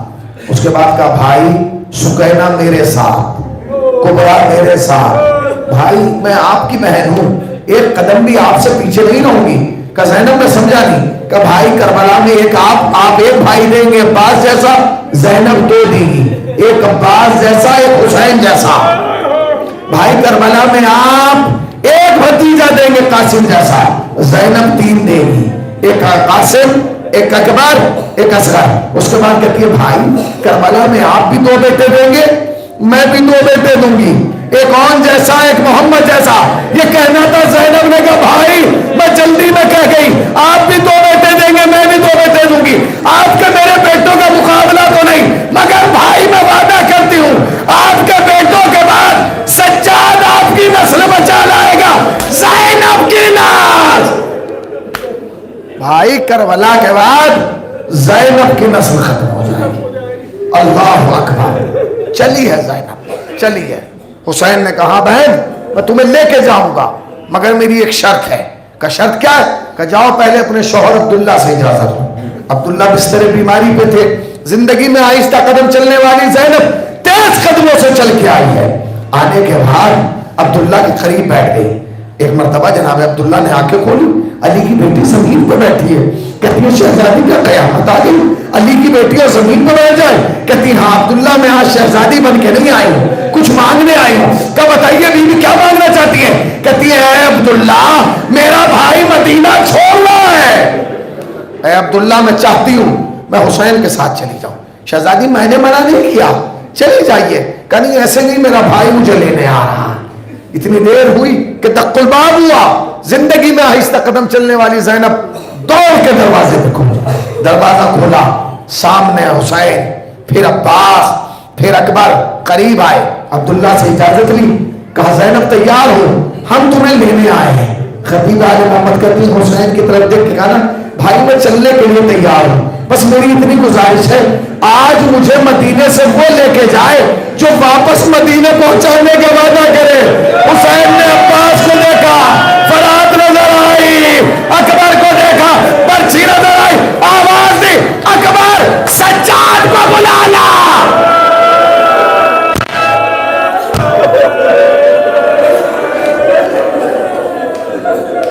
مولا تمہیں کوئی غم نہ دے، سوائے غم سرکار ہے بات اللہ۔ عبداللہ کوئی معمولی انسان نہیں تھے، شام کے رئیس کا نام عبداللہ تھا۔ جناب زینب جس زمین پہ دفن ہے وہ جناب عبداللہ کی ملکیت تھی۔ کہ جاؤ بلا کے لاؤ۔ تاریخ کہتی ہے چلی جناب زینب۔ جناب عبداللہ نے کہا بی بی جا رہی نا، یہ کنیز لے جائیے، یہ غلام لے جائیے، یہ مال لے جائیے، بی بی جہاں جائیے گا اپنا شہر بنائیے گا، مگر بی بی اس شہر کا بینامہ عباس کے آل اکبر کے نام کرائیے گا، تاکہ جب کوئی کربلا سے گزرے نا تو اسے یاد آئے کہ پھوپھی نے اپنے بھتیجے کے نام یہ جاگیر کربلا کی ہے۔ ہائے کتنا اہتمام ہے۔ لو میں نے مختصر کر دیے مسائل۔ آ گیا روز عاشور، جب شب عاشور آئی نا، شب عاشور آئی، حسین نے ہر خیمے کا معائنہ کیا۔ ہر خیمے کا منظر عجیب تھا۔ حسین علی اصغر کے خیمے میں پہنچے تو کیا دیکھا، رباب علی اصغر کا گہوارہ ہلا ہے۔ اے میرے لال کاش تو گھٹنوں چلتا، تیری ماں تجھے میدان میں بھیجتی۔ حسین آگے بڑھے، ام فروا کے خیمے میں آئے تو کیا دیکھا، فروا قاسم کو پیار کر رہی ہے۔ اس کے بعد لیلا کے خیمے میں آئے، کیا دیکھا، لیلا علی اکبر سے کہہ رہی ہیں اے میرے لال کل اپنے آپ کو بابا پہ نثار کر دینا ہے۔ مگر جب حسین پردہ ہٹا کے زینب کے خیمے میں پہنچے تو زینب پیار نہیں کر رہی تھی، تیور بدل کے کہہ رہی تھی اے اونا محمد اگر کل ماموں پہ جان نہ دی دودھ نہ بخشوں گی، اے اونا محمد اگر کل ماموں پہ جان نہ دی دودھ نہ بخشوں گی۔ تاریخ کہتی ہے صبح عاشور نمودار ہوئی، بار بار جناب اونا محمد باہر آتے ہیں، بار بار اندر جاتے ہیں۔ جناب زینب جب بھی جاتے ہیں نا، جناب زینب ایک جملہ کہتی ہے اونا محمد ابھی تک زندہ ہو۔ اس جملے کی گہرائی کو سمجھیں، اے اونا محمد ابھی تک زندہ ہو؟ ہاں ماں ابھی معمولی اجازت نہیں ہے۔ عباس کو بلایا تو بلا کے کہا عباس میری جانب سے جاؤ اور حسین سے میرے بچوں کو اجازت دلا دو۔ بہن کا حکم تھا، اجازت ملی۔ ایک کو حسین نے، ایک کو عباس نے سوار کیا۔ جعفر طیار کے پوتے تھے نا، جب مقتل کی طرف چلے تو چھوٹے بھائی نے بڑے بھائی سے کہا بھائی جب جنگ کرنا تھوڑی تھوڑی دیر کے بعد زین کو بلند ہو کے دیکھتے رہنا، میری بھارت بندھی رہے گی۔ دونوں بچے میدان میں آئے، جنگ کرنا شروع کی۔ تھوڑی تھوڑی دیر کے بعد اور اٹھتا ہے محمد کو دیکھتا ہے، محمد اٹھتا ہے اور کو دیکھتا ہے، مگر تاریخ کہتی ہے کچھ دیر کے بعد جو محمد نے اٹھ کے دیکھا اور نظر نہ آیا۔ بچے کی دھارس ٹوٹ گئی، بچہ زمین میں گرا، دونوں بچوں نے ایک ہی آواز دی، مامو ہمارا آخری سلام۔ ادھر بیویوں میں کوہرام، بیویاں دوڑی زینب کے خیمے میں آئی، زینب مصلی عبادت میں تھی، بس ایک جملہ کہا، اے بی بی زینب مبارک ہو، تیرے لاڈلوں نے فرات پہ قبضہ کر لیا۔ بس زینب اٹھی، کہ بیویوں مبارک باد رہ دو، دعا کرو میرے بچے فرات تک جائے، پانی نہ پیے، اس لیے کہ اگر پانی پی لیا میں سیدہ کو کیا منہ دکھاؤں، میں رسول کی بیٹی کو کیا منہ دکھاؤں۔ لو عزیزو، ادھر عباس ادھر حسین دوڑتے ہوئے فرات کے کنارے پہنچے، کیا دیکھا؟ دو بچوں کے لاشیں خون میں غلطہ پڑے، دونوں بچوں بول نہیں پا رہے، اشارے سے کیا، دونوں ماموں گھوڑے سے اترے، بھانجوں کے قریب آئے، اون کے قریب حسین، محمد کے قریب عباس، دونوں جھکے، کہ ماموں اور قریب اور قریب اور قریب، یہاں تک کہ بچوں کے لبوں سے ماموں کے کان لگ گئے۔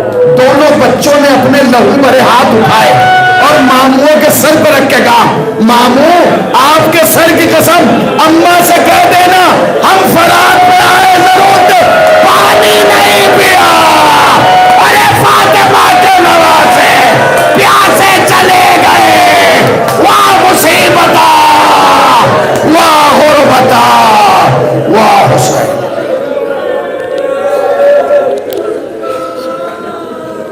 ظلم ایام ربنا تقبل منا انك انت السميع العليم۔